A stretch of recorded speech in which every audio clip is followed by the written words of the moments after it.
Mokolo ya jeudi 21 mai 2026, son vice-premier ministre en charge de l'économie nationale, le professeur Daniel Mukoko Samba, a participé au panel ya 7e édition ya KBM. Oyo esalamaki na Kolwezi pe na thème kitoko, repenser l'investissement pour une croissance durable et une gouvernance performante ya Afrique. Tikatio Besabino, ba discussion ngwe ezalaki porté sur le levier permettant de renforcer l'attractivité des investissements, d'améliorer la gouvernance économique, peut mobiliser bas financement innovant, peut soutenir l'industrialisation et de consolider les positionnements stratégiques ya République du Congo au sein de la chaîne de valeurs africaine et mondiale. Je peux profiter de l'occasion pour rassurer également la salle au sujet du corridor de Lobito. Maintenant, le temps de la décision est arrivé. Il y a ces dernières semaines énormément de discussions à différents niveaux, mais je sais que dans un temps très très proche, la RDC va annoncer sa position pour que ce qui doit être fait sur le territoire congolais par rapport à ce corridor de Lobito, nous sommes tous d'avis.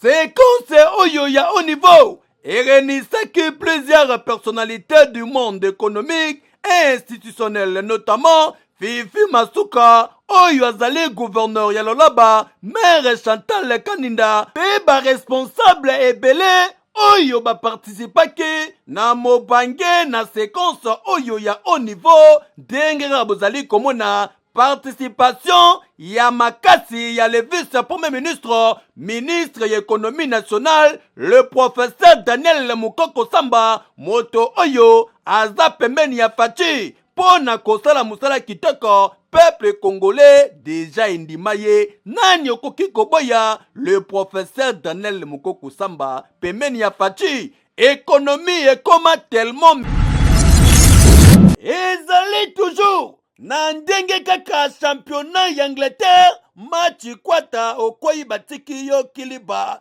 tozali awa na fédération ya Kimbanteke 2 oyo ekambami epai ya présidente Annie Bilonda Mwatumba, la femme forte toujours déterminée, décision descente ya comité d'organisation ya meeting ya MS na Tchangu ezali kokumbama na yemoko le président Bomoleli Bionique, l'homme le plus déterminé, le bulldozer toujours déterminé ya kotombo la bendele ya MS likolo makasi. Comité d'organisation ezalaki na plaisir ya komona le tout premier interfédéral ya Tchangu JR Mosengo asala musala kitoko a manifestaki bonne foi na ye ya soutenir équipe denge zali toujours sur terrain. Basaluaki encore volonté pe engagement dynamisme ya CGA Virginie Lifowa oyo azali toujours pembeni ya comité d'organisation pona kotindika bango kotia bango poids sur tout le plan na stratégie pe technique baye bako réussir mandat oyo ya Laurent Batumo na diata ba ukandika autorité morale ya MSC apesi bango na Tchangu mpepe ya sika Tchangu machikwata.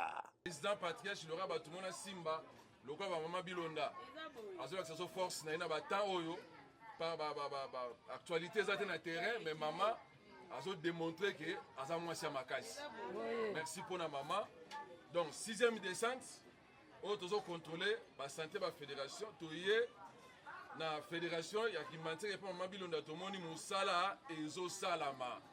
Est-ce que Moussa Salama oui, Moussa Salama, parce que Tomoni, pour voir les jeunes et belés, les boga, pour voir les maman responsable, les papa, et les blagues quittés. Pour voir les gens qui sont ceux qui sont boyo. Boyo.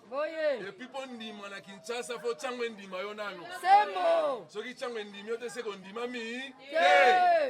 Lokola ba Laurent Batumo na ndima na changwe yo ba Kinshasa pesa yayi. Boye. Est-ce que ça bongo te? Boye. Ko beta Laurent Batumo na maboko makasi. Sikato ebisabino ezali ba moment ya kitoko plus de 100 membres oyo bazalaki sur place elingi koloba équipe oyo mama Annie Bilonda azali kokumba na changu na Kimbanteki de fédération oyo ilakisi makasi na yango.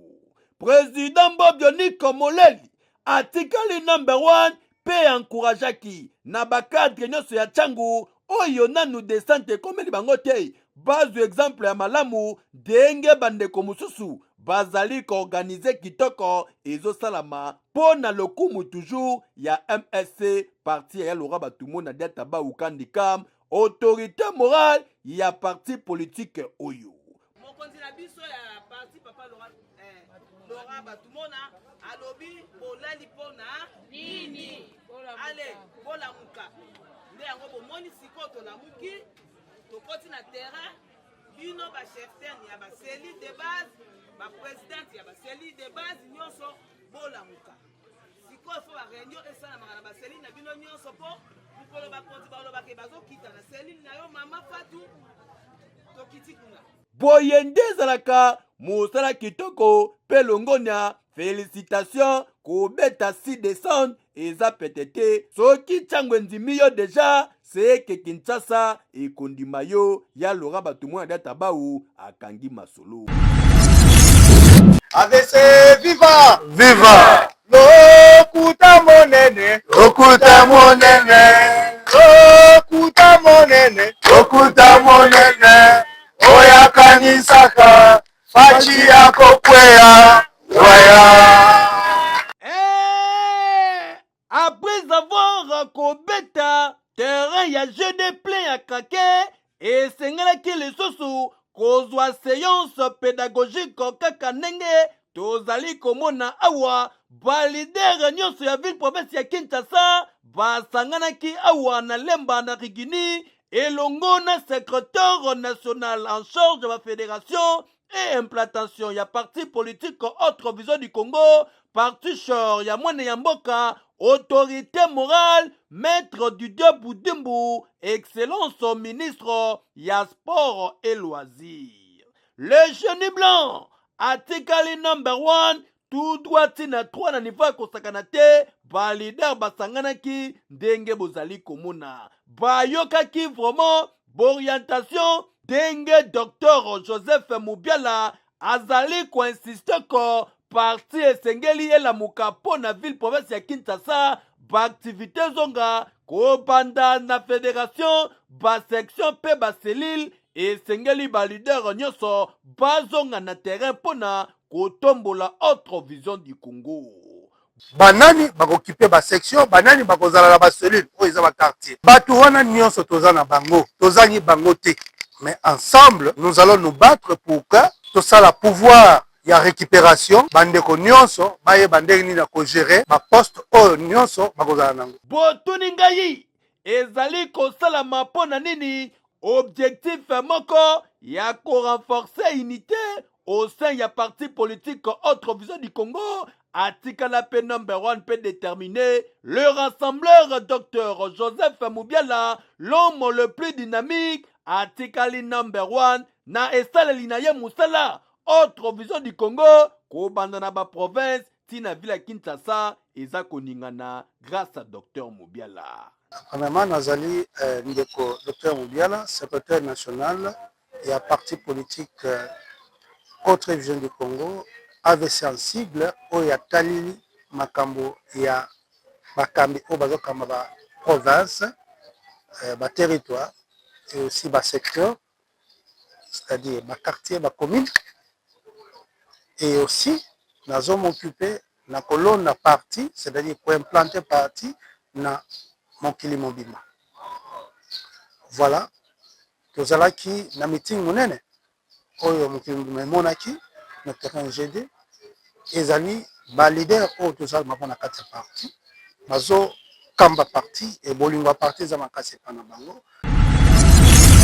Opération Koma Kolo Lopango na quartier Mukanga 1 pe quartier Mukanga 2 na commune Selepe commune Maluku okozo lopango na yo na $1500 ya pamba il suffit opesi avance ya $500 $1000 ekotika la fute ngo malembe na diro ya 12 mois mobimba une année. Et bongo na quartier Mukanga 3, na commune ya Mongafula, liboso ya barocade.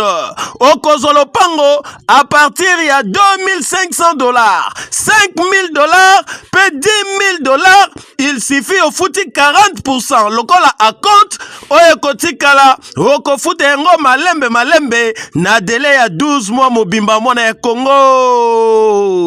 Opération comme patron pe ezalio, avec $1,600, ozui moto na yo, ya deux pneus ya sika okomi patron. Futa kaka $600, lokola avance, $1,000, oye tikali, oko fute ngo malembe, na délai ya 4 mois. E bongo pona ba moto ya 3 pneus, ba tricycle, ziko Mukanga lobi $4,500 ya pamba, avance ya $2,000, $2,500 etikali, futa yango malembe, na délai ya 4 mois. Ndeko ya Congo, opération comme patron plus, osika okozwa ba bus, Mercedes Force, ya sika 00 km, $30,000 ya pamba, il suffit, o futi $10,000 lokola avance, o etikali, oko futa yango malembe, na délai ya 6 mois mobimba. Okomi patron grâce ya président Ziko Mukanga. Mwana ya Congo, badresse ezali ya kobomba teo, avenue Victoire numéro 42, quartier Kauka, référence Arrêt Mabaya, na 2e niveau ya galerie Efra, oza mobimba, okutani na président Ziko, okomi patron, okomi kololo pango na facilité. Tala, yebela. Pas de repos pour na Monsieur Selemaou, défenseur engagé ya jeunesse, Joël Kosi Moussoso, président ya Ligue de Jeunes, section Selemaou Sud, IDPS Tsekedi, l'homme azali toujours, qu'on se démarque na politique na ya proximité, engagement constant sur terrain. Si c'est idéologique, peu politique, y honorable Adolphe Amisi Makutano.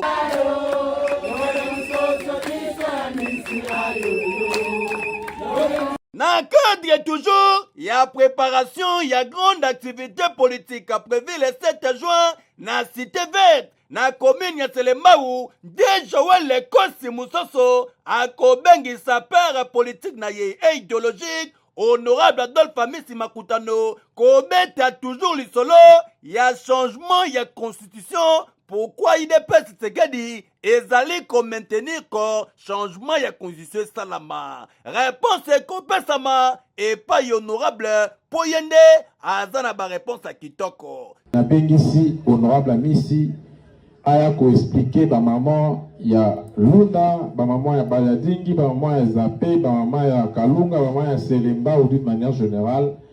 Pona nini idopes Tshisekedi partir Mokonzamboka et Sengi changer de constitution.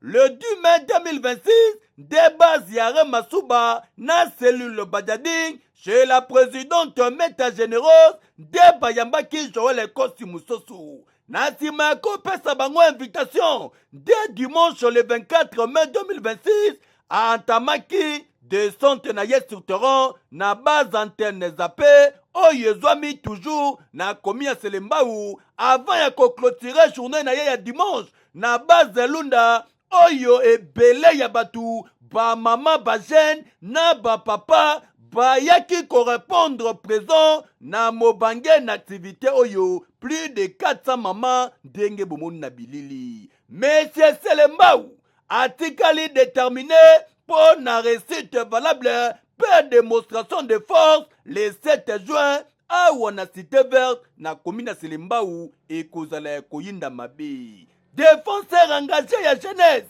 oyo bazali kobenga ye, matembele ya simandaku, atikali number 1, pour na politique na ye ya proximité, na base nyonso ya Selemaou. Boyende zalaka, ezali message lancé, pour na jeunesse mobimba, oza na besoin de réponse ya solo, na likambo etali changement ya constitution. Rendez-vous le 7 juin, boyana papier na bik, bokozwa leçon et pas honorable Adolphe Amisi Makutano, père politique, ya Joël Kosi Moussoso, défenseur engagé, ya jeunesse.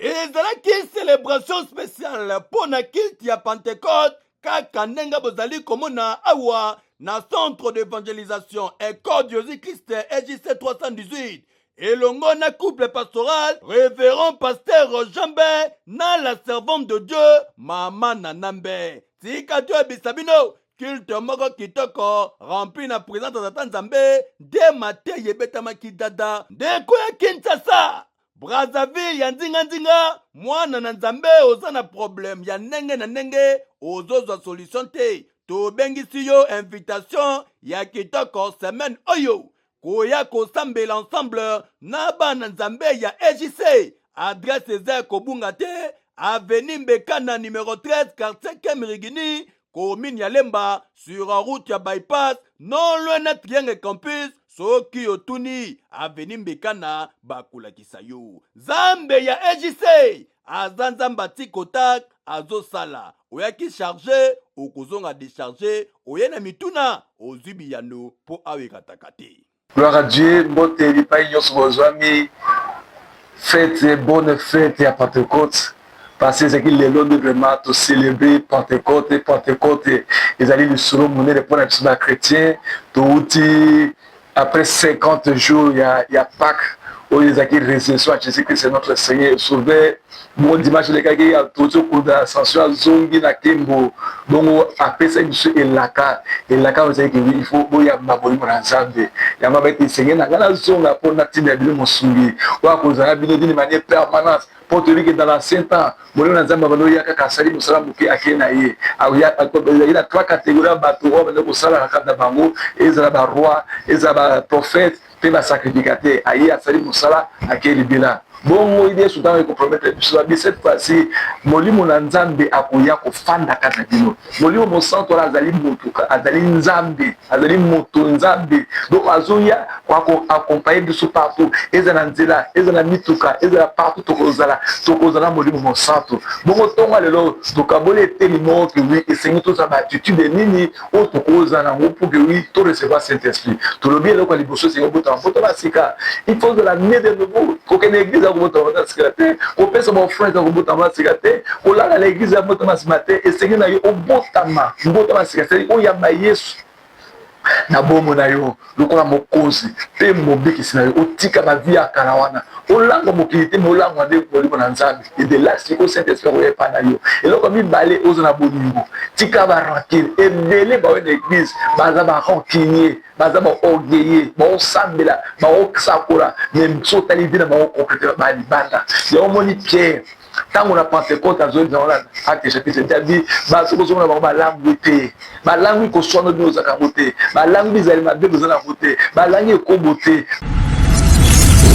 ezalaki na ambiance ya makasi nde baeleve ya collège de sœurs de Marie et Jésus oyo ezwami na kati ya université ya Sepromad awa na Lemba na quartier Rigini na avenue Parc Virunga. Sortie scolaire elekanaka kitoko ambiance kosakana te départ kobanda école nde baeleve na baenseignant bazwaki nzela ya kokende na Sinte Lempa awa na Kinkole tika dwe bisabino ezalaka moment ya partage et surtout ba initiative ya kitoko kolia komela divers ezangaka te bana base sentir à l'aise après avoir kotanga ta ya mulayi soki détente peu opportunité et monani bana base d'ouverture et sengaka bango sortie scolaire ezala bien encadré na baenseignant oyo bako profiter pe na ba question pe biyano epesama boye nde ezalaka lokumu pe bancouragement tokopesa toujours na préfet Patrick Beme oyo azali kosala musala kitoko na kati ya collège de sœurs de Marie et Jésus na ndenge bana formation kutukale ba témoignage chaque année ezangaka te na part ya ba parents tosengi na bino oza na besoin mwana na yo atanga kitoko alobaka anglais a utiliser pe ko manipuler ordinateur ndenge sengeli azwa formation bien calée identité déjà yebana collège de sœurs de Marie et Jésus des champions na ville province ya Kinshasa et surtout na mabele ya lemba na commune oyo intellectuel basé belé kotangisa mwana école ya kitoko ya nguyu. Soki obengi to pe oye awa na avenue Parc Virunga otuni kaka université se promade okosala inscription ya mwana na yo atangi na bakondisio ya kitoko awa sorti eloko pamba bana bakolaka bazotanga pena mayele ya kitoko.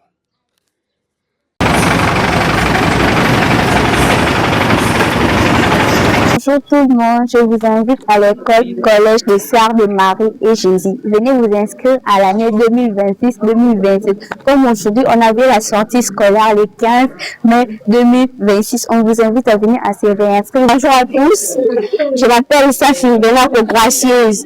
Je suis l'élève du Collège des Sœurs de Marie et Jésus. Nous venons de la sortie et c'était bien amusant. Les parents, venez inscrire vos enfants au Collège des Sœurs de Marie et Jésus. Vous ne serez pas déçus.